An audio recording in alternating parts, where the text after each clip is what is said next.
ආයුබෝවන් දරුවනේ ජ්‍යාමිති තේමාවේ වෘත්තයක ජා පාඩම 10 ශ්‍රේණියේ ඉගෙන ගන්න පාඩම ආරම්භ කරන්නයි සූදානම. මේදී විශේෂයෙන් ප්‍රමේය දෙකයි සාකච්ඡා කරන්නේ. මේ ප්‍රමේය තුලින් විභාගයේදී කෙටි පිළිතුරු අපේක්ෂිත ප්‍රශ්න විශේෂයෙන් එක ප්‍රශ්නයක් ලැබෙනවා. වැදගත් පාඩමක්. අපි බලමු මේ පාඩමේ විශේෂ කරුණු සාකච්ඡා. 10 ශ්‍රේණියේ ගණිතය 27 වෙනි අදියරේ වෘත්තයක ජා කියලා තියෙන්නේ. මම ජාය කියලා වෙනස් කරා. පොඩ්ඩක් බලමු අපි මේක ඉගෙන ගන්න තියෙන පළවෙනි ප්‍රමේය තමයි අපි ජ්‍යාමිති මුල ඉඳලා ඉගෙන ගත්ත 16 වෙනි ප්‍රමේය. වෘත්තයක විස්කම්භයක් නොවන ජායක මධ්‍ය ලක්ෂය කේන්ද්‍රයට යා කිරීමෙන් ලැබෙන රේඛාව එම ජායට ලම්බ වෙනවා. පුතේ මේ තියෙන වෘත්තයක කේන්ද්‍රය. අපි දන්නවා වෘත්තය මත ලක්ෂ දෙකක් AB වගේ යා කරපුවාම ලැබෙන රේඛාවකට ජායක් කියලා කියන්නේ. වෘත්තයක් ජායකින් සුළු වෘත්ත ඛණ්ඩය මහා වෘත්ත ඛණ්ඩය විදිහට කොටස් දෙකකට බෙදෙනවා. මේ තියෙන ඕ කේන්ද්‍රන වෘත්තයක්. ඒතොර විස්කම්භයක් නොවන ජායක් තමයි AB කියන්නේ. වෘත්තයක දිගින් වැඩිම ජාය තමයි විස්කම්භය කියන්නේ.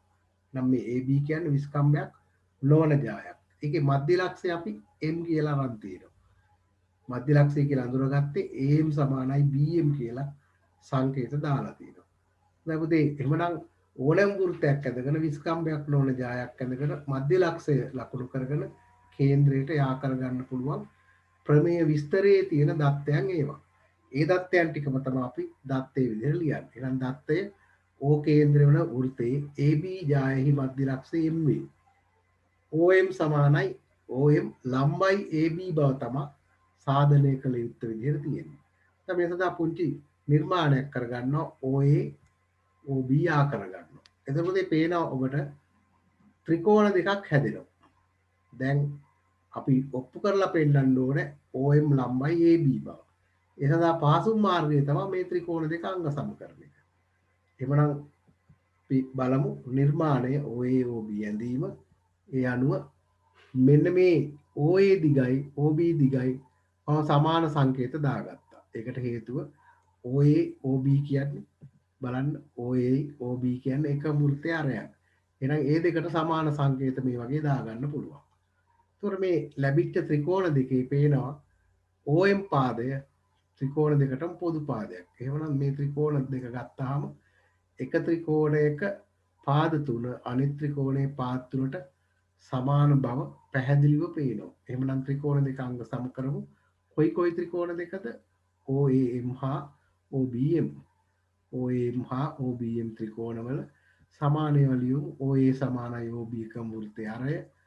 AM සමානයි BM AB හි මධ්‍ය ලක්ෂය M කියලා දීලා තියෙනවා. දත්තේ කියලා ලිව්වත් ප්‍රමාණවත්. ඊළාට OM සමානයි OM පොදු පාදය. එහෙමනම් පාපා අවස්ථාවලදී ත්‍රිකෝණ දෙක අංග සම වෙනවා. අපි දන්නවා අංග සම ත්‍රිකෝණ දෙක නම් අනුරූප අංග සමානයි. මේ ත්‍රිකෝණයේ මේ අරයට සම්මුඛ කෝණය AMO කෝණය මේ ත්‍රිකෝණයට සමාන පාදයට සම්මුඛ කෝණය BMO කෝණයට සමාන වෙනවා. OMA කෝණය OBM කෝණයට OMB කෝණයට සමාන වෙනවා අංග සම ත්‍රිකෝණ වල අනුරූප අංග. එහෙමනම් මේ කෝණ දෙක සමානයි කියලා දැන් අපි සාධනය කරගත්තා. ඊට ඒ වගේම AB සරල රේඛාවේ එක මතට පිහිටි බද්ධ කෝණ දෙකක් වෙනවා ඒ කෝණ දෙක. එහෙමනම් අපිට ලියන්න පුළුවන් මේ AB සරල රේඛාවෙන් එක මතට පිහිටි බද්ධ කෝණ දෙකේ එකතුව අංශක 180යි කියලා. OMA කෝණය ධන OMB කෝණ 180යි. දැන් පුතේ සමාන දෙක එකතු 180 නම් අනිවාර්යයෙන්ම එක එකක් අංශක 90ක් වෙන්න ඕනේ. OMA OMB අංශක 90යි. අපි රේඛා දෙකක් ලම්බයි කියලා ඔප්පු කරන්න හදන හැම වෙලාවකම කරන්න ඕනේ මෙන්න මේ ක්‍රියාව. ඒ රේඛා දෙක අතර හැදිලා තියෙන කෝණය අංශක 90යි කියලා ඔප්පු කරන එක. එහෙමනම් දැන් අපිට සාධනය කළ යුත්තේ ලියන්න පුළුවන් සාධනය වුණා කියලා OM ලම්බයි AB වේ.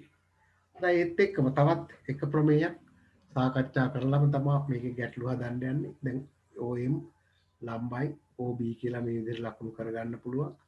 එහෙමනම් රූප සටහනක විස්කම්බයක් නොවන ජායක මධ්‍ය ලක්ෂයේ කේන්ද්‍රයට යා කරලා තියෙන හැම වෙලාවකම මේ කෝණය 90යි කියලා අපිට ලකුණු කරගෙන ගැටලුවට මුහුණ දෙන්න පුළුවන්. හොඳයි බලමු ඊළඟ ප්‍රමේය 17 වෙනි ප්‍රමේය. වෘත්තයක කේන්ද්‍රය ඉදිරි ජායක රඳුණු ලබන ලම්බය මගින් නේම ජාය සමච්ඡේද වේ. දැන් පොතේ ඉස්සරලා අපි මධ්‍ය ලක්ෂය යා කරපුවාම ලම්බ වුණා.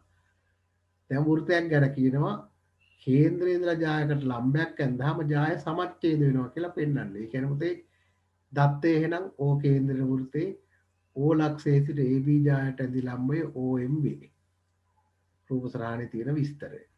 සාධනය කළ යුත්තේ දැන් AM සමානයි MB බව. ඒ සඳහා කලින් නිර්මාණයමයි අපි කරන්නේ OA OB ඇඳ ගන්න. එතකොට මේ ත්‍රිකෝණ දෙකත් අර කලින් අවස්ථාවට නෙමෙයි වෙනත් ත්‍රිකෝණ අංග සම අවස්ථාවක් යටතේ අංග සම කරන්න පුළුවන්. ඔබට පේනවා OA සමානයි OB එකම වෘත්තය අරය. ඒ වගේම ඍජු කෝණික ත්‍රිකෝණ දෙකක් නම් මේ තියෙන ඍජු කෝණික ත්‍රිකෝණ දෙකක් ඒවායේ කර්ණයන් තමයි සමාන වෙලා තියෙන්නේ. ඒත් එක්කම OM පාදයේ දෙකටම පොදුයි. එහෙනම් කර්ණය හා පාදයට සමාන නිසා ත්‍රිකෝණ දෙක අංග සමයි. ඔන්න කර්ණය කර්ණයට සමානයි කියලා දාගත්තා. දැන් සාධනය කරමු අපි. මොන ත්‍රිකෝණ දෙකද? OAM හා OBM ත්‍රිකෝණවල. බලන්න මොනවද සමාන කියලා ලියන්නේ? OA සමානයි OB එකම වෘත්තය අරය. ඊළඟට OM සමානයි OM පොදු පාදේ පේනවා. එhmenan ත්‍රිකෝණ දෙක අංග සම වෙනවා මේ කෝණ දෙක ඍජු කෝණ දෙකක් නිසා. එහෙනම් එකත් ඍජු කෝණ දෙකක් කියන එක වෙන වෙනම ඉදිරිපත් කරනවා. OMA හා OMB අංශක 90යි හේතුව දීලා තියෙන OM ලම්බයි AB කියලා. එhmenan ඒ ත්‍රිකෝණ දෙක අංග සමයි කර්ණ පාවස්ථාවට ඇති. අංග සම ත්‍රිකෝණ දෙක අනුරූප සමානයිනේ. ඒ නිසා AM සමානයි BM. මේ ත්‍රිකෝණේ මෙන්න මේ කෝණයට සම්මුඛ පාදේ ඊට සමාන කෝණයට සම්මුඛ පාදයට සමානයි. අනුරූප අංග. ඒ අනුව තව විදිහකට ඍජු කෝණ දෙකේ පොදු බාහුව ඇතෑරියාම ඉතිරි පාද දෙක එක්ක හැදිලා තියෙන කෝණ දෙක සමානයි. එhmenan ඔන්න මේ ප්‍රමේය සාධනය වෙනවා. බලමු මේ ප්‍රමේය දෙකම පාවිච්චි කරලා පුංචි ගැටලු කෙටි ප්‍රශ්න පත්‍රයටයි විශේෂයෙන් ලැබෙන්නේ ගැටලු කීපයක් සාකච්ඡා කරලා. හොඳයි බලන්න මේ දෙක සමානයි කියලා එහෙනම් ලකුණු කරගන්න පුළුවන් ගැටලුවකදී අපිට ඕනෑම අවස්ථාවකදී කේන්ද්‍රයේ ලම්බයක් ඇඳලා තියෙනවා නම් මේ කෑලි දෙක සමානයි කියලා දාගත්ත හැකි. මැද ලක්ෂයා කරලා තියෙනවා නම් මේ කෝණ දෙක අංශක 90 නැත්නම් ඍජු කෝණ දෙකක් නැත්නම් ලම්බයි කියලා දාගන්න පුළුවන්. දැන් බලන්න පළවෙනි රූපය. රූපේ O කේන්ද්‍රය වන වෘත්තයේ AB ජායකි. AB කියන්නේ ජායක්ලු. කේන්ද්‍රය ජායට ලම්බයක් ඇඳලා තියෙනවා. ඒතර අපි දන්නවා මේ දිග 4යි නම් කේන්ද්‍රය ජායට ලම්බයක් ඇඳාම ජාය සමාන කෑලි දෙකකට බෙදෙන නිසා AM 4 නම් BM උත් 4යි. එහෙනම් AB ජායේ දිග ලේසියෙන්ම ලියන්න පුළුවන් මේ කෑලි දෙක සමාන නිසා 8යි සෙන්ටිමීටර කියලා. ඊට පස්සේ OA දිග හොයන්න අපි දන්නවා ඍජු කෝණික ත්‍රිකෝණ දෙක ඉතාම පැහැදිලි සම්බන්ධයක් අපි දන්නවා ඍජු කෝණට සම්මුඛ පාදයේ කර්ණයේ වර්ගයේ 9 ශ්‍රේණී පයිතගොරස් සම්බන්ධයේ පාඩමේ ඉගෙන ගත්තේ. කර්ණයේ වර්ගය ඉතිරි පාද දෙකේ වර්ගවල එකතුවට සමානයි කියන ප්‍රකාශනය අපිට ලියන්න පුළුවන්. ඒ අනුව OA වර්ගය 4 වර්ගයේ දන 3 වර්ගයට සමානයි. OA වර්ගයේ 16 එකතු කිරීම 9යි. 4 වර්ගයේ 16යි 3 වර්ගයේ 9යි. 16 9 25යි. දෙපැත්තෙන් වර්ගමූලය ගන්නවා. OA සමානයි 25 වර්ගමූලය 5යි. නම් මෙන්න මේ හැම වෙලෙම මේ ජායක් සම්බන්ධ වෙනකොට මේ හැදෙන ත්‍රිකෝණය ඍජු කෝණික ත්‍රිකෝණයක් නිසා එතන සංඛ්‍යා ත්‍රිත්වය පයිතගොරස් ත්‍රිකයක් වෙනවා. ඒකට දෙකක් දන්නවා නම් අනිත් එක අනිවාර්යෙන් පයිතගොරස් සම්බන්ධය උදව් කරගෙන මෙන්න මේ වගේ ගණනය කරන්න පුළුවන්. දැන් පුතේ දෙවෙනි එකත් ඒ වගේම එකක්. අරේ සෙන්ටිමීටර් 10ක් වන වෘත්තයේ කේන්ද්‍රයේ සිට සෙන්ටිමීටර් 6ක් දුරින් පිහිටි ජායක දිග සොයන්න. අරය 10යි. කේන්ද්‍රයේ ඉඳලා ලම්බ දුර 6යි. කේන්ද්‍රේ පොඩ්ඩක් ඈතින් තියෙන්නේ මෙතන ලකුණු කරගන්න. එතකොට ලම්බයක් ගන්නවා මේ කෑලි දෙක සමාන වෙන්න ඕනේ. මේ කෑල්ල x නම් මේ කෑල්ලත් x.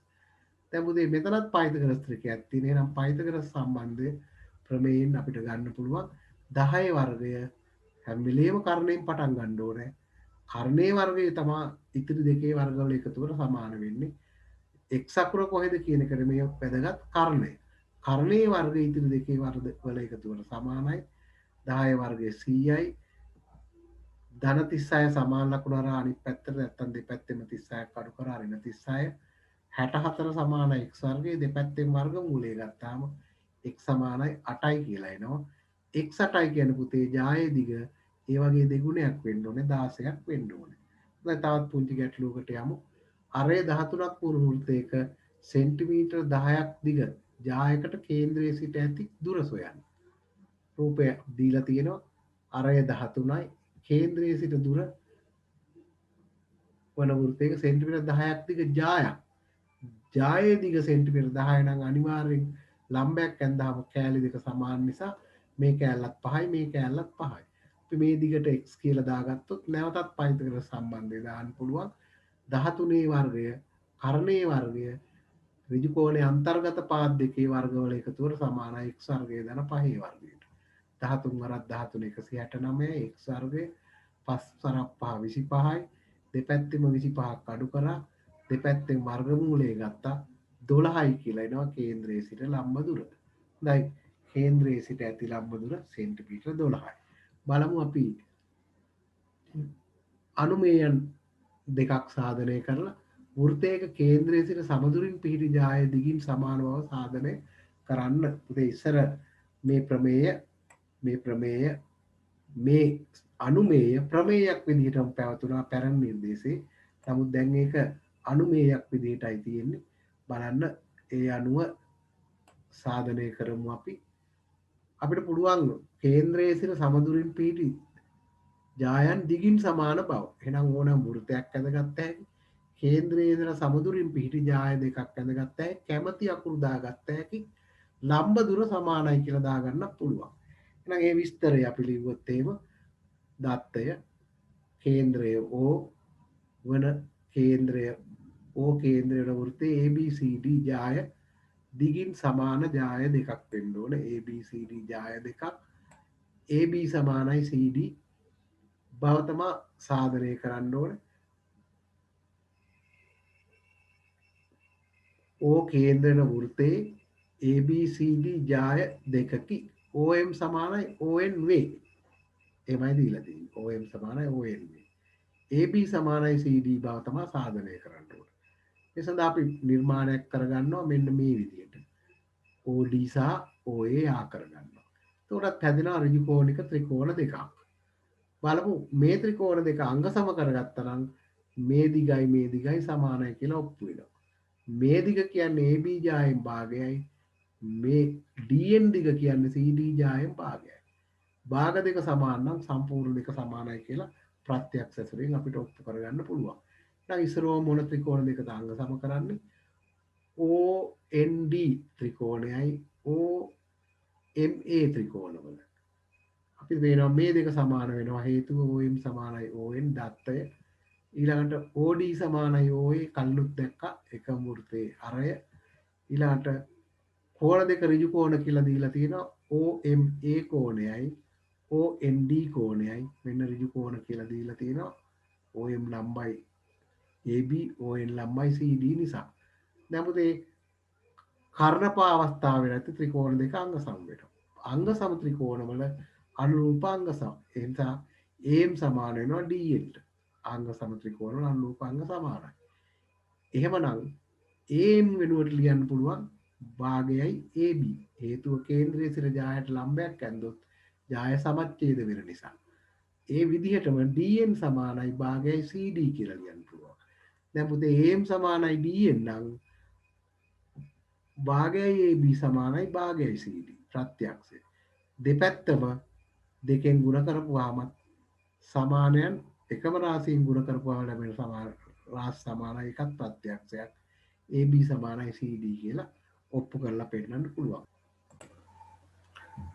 හොඳයි පුතේ බලමු තවත් ඒ වගේ පුංචි අනුමේයක් සාධනය කරලා වෘත්තයක දිගින් සමාන ජායන් කේන්ද්‍රයේ සිට සමදුරින් පිහිටන බව සාධනය කරන්න. පුතේ මේකේ AB ජායයි CD ජායේ දිග සමානයි. කේන්ද්‍රයේ ඉඳලා තියෙන දුරවල් දෙක එකක් OM එකක් ON. අන්න ඒ දෙක සමානයි කියලා ඔප්පු කරන්න ඕනේ. ABCD දිග සමාන ජායන් දෙකක්. අපි කලින් සාධනය කරේ කේන්ද්‍රය සිට සමදුරින් පිහිටන ජායන් දිගින් සමානයි කියලා. දැන් සාධනය කරන්න යන්නේ දිගින් සමාන ජායන් කේන්ද්‍රය සිට සමදුරින් පිහිටන බව. හොඳයි ඒ සඳහා එමනම් ඕනෑම වෘත්තයක් ඇඳගෙන දිගින් සමාන ජාය දෙකක් ඇඳගෙන කැමති අකුරු දාගන්න පුළුවන් මේ විදිහට ABCD ජාය දෙකට කේන්ද්‍රයේ ඉඳලා තියෙන දුර OM කියලා ලකුණු කරලා තියෙනවා. ඒ විස්තරේ දත්තේ විදිහට දාලා තියෙනවා. O කේන්ද්‍රයට වෘත්තයේ ABCD ජායට O සිට ඇඳි ලම්බ OM හා ON වේ.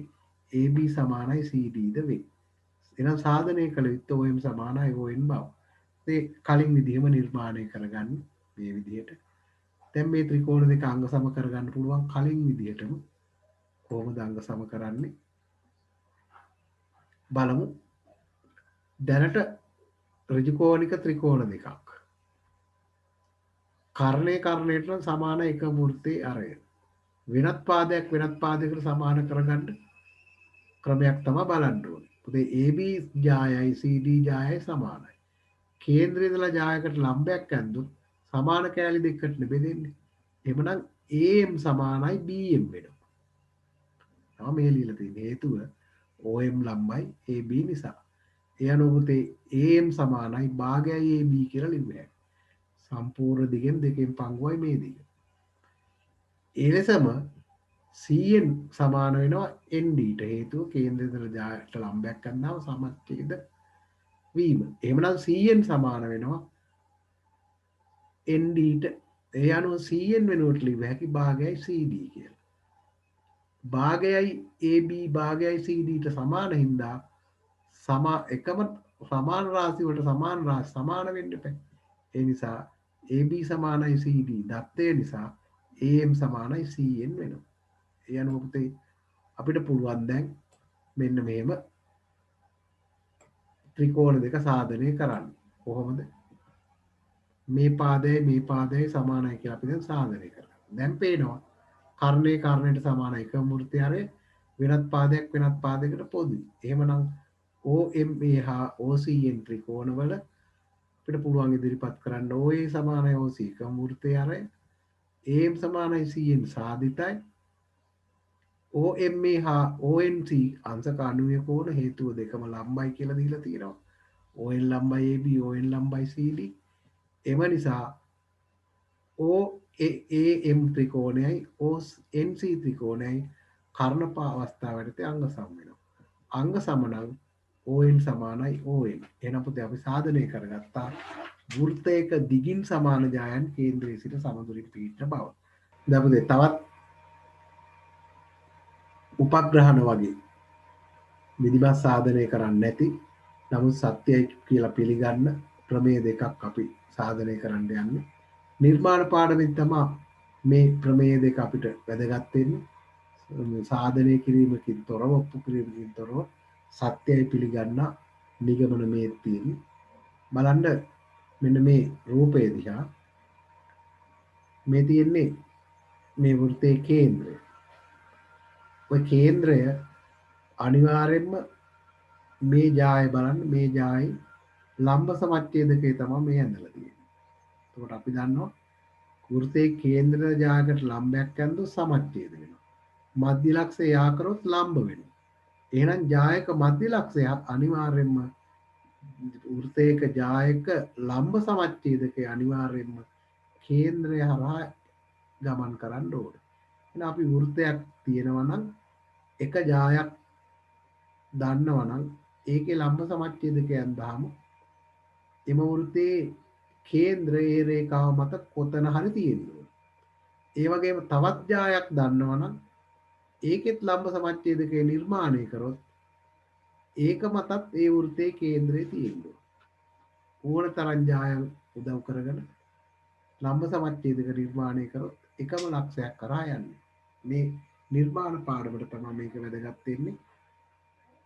කිසියම් රේඛාවක් ජායක් වන වෘත්තය නිර්මාණය කිරීමේදී එහි කේන්ද්‍රය හොයාගන්න තමයි අපි මේ ප්‍රමේය උපප්‍රමේය උදව්වට ගන්න.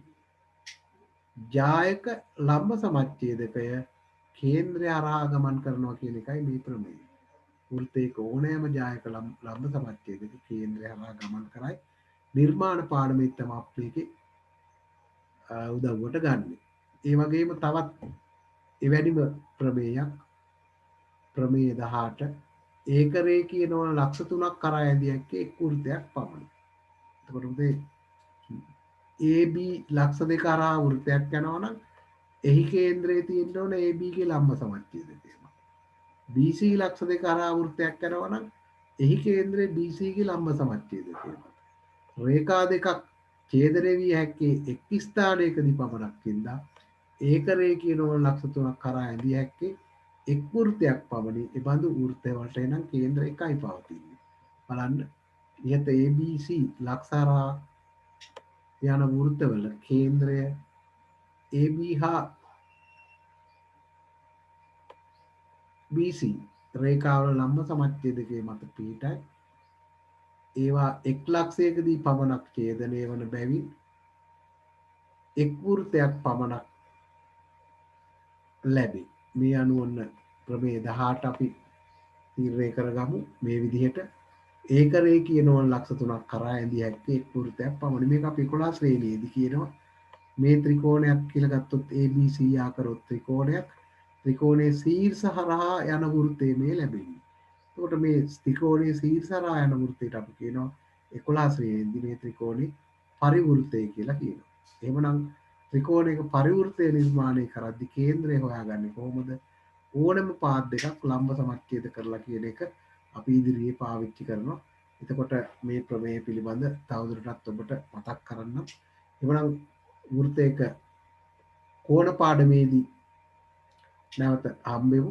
වෘත්තයක ජාය පාඩමේ 10 ශ්‍රේණිය පෙළ පොතේ අභ්‍යාස සියල්ල සම්පූර්ණ කොට ගුරුවරයෙකු ලවා නිවැරදිව පරීක්ෂා කරගන්න. අභ්‍යාස කිරීම සඳහා මෙම වීඩියෝ උදව්වට ගන්න. එමනම් 10 ශ්‍රේණියේ ජ්‍යාමිතිය අවසාන පාඩම වෘත්තයේ කෝණ පාඩම ඊළඟ වීඩියෝයෙන් ඔබට බලා ගන්න පුළුවන්. ආයුබෝවන්.